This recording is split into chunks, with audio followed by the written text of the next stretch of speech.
Okay, we're going to try a pretty simple problem uh, dealing with Hooke's law. What we have is a steel spring. Okay, this is before. This is a before and after picture. Okay, before and after, and this steel spring suspended vertically, and you've got this monkey that grabs a hold of its bottom end and hangs motionlessly.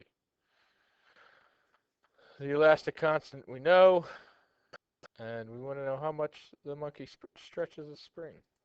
Okay, so we're looking for the displacement of this spring. So if this is its initial resting position, x naught, and this is its position after the monkey hangs on it, and there's our monkey. Uh, what we're looking for is the displacement of the spring. We're looking for this displacement of the spring. And that's simply found using Hooke's law. Force equals K times displacement. And we can plug in our numbers and solve. Plugging in our numbers, 10 newtons is the force, 500 newtons per meter is our K constant, our spring constant, and we can solve for delta X. And we get a displacement of 0.02 meters or 2 centimeters of stretch. If we put an identical monkey on there, hanging on his leg, so let's say this isn't part of the problem, but let's say we doubled our force, naturally what we should see happening with our displacement is that should double. So if our force doubles, two monkeys, then our displacement should double. And if you put that into the equation, you will see that your displacement will double and become 4 centimeters. 20 divided by 500 is 4 centimeters. 0.04 meters, which is 4 centimeters. That is your displacement. So, uh, directly proportional relationship with force and displacement. Uh, Here we have a problem that's slightly more difficult, where we have a spring.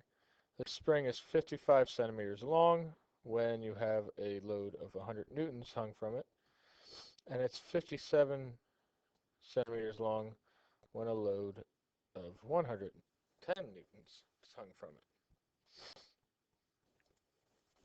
And they want us to determine the spring constant for the spring. So again, we've got a before and after picture. So here's how you can think of this problem. You've got 100, 100 Newton force, and then you have 100 Newton force plus another 10, giving you a total of 110 newtons. 110 newtons in the after position. And we know our displacement here, or the total length of the spring, is 55 centimeters. 55 centimeters before, and after we add 110, we've got a 57 centimeter stretch.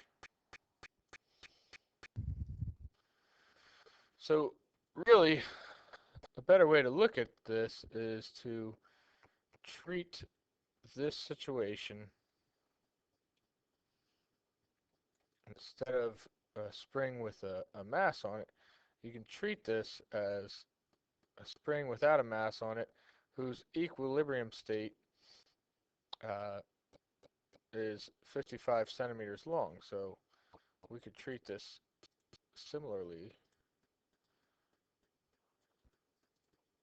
taking this to be our x0 position. Let me correct that. This to be our x0 position, and this to be our x1 position.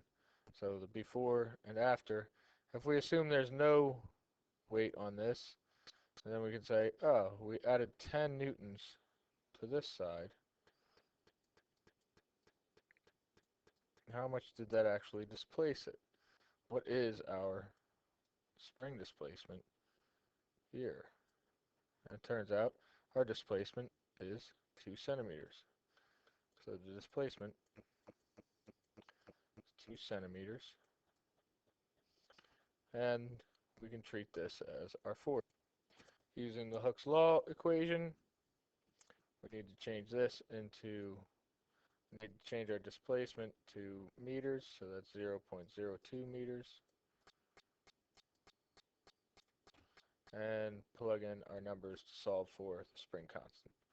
Plugging in your numbers and solving, you get a K value of 500 newtons per meter.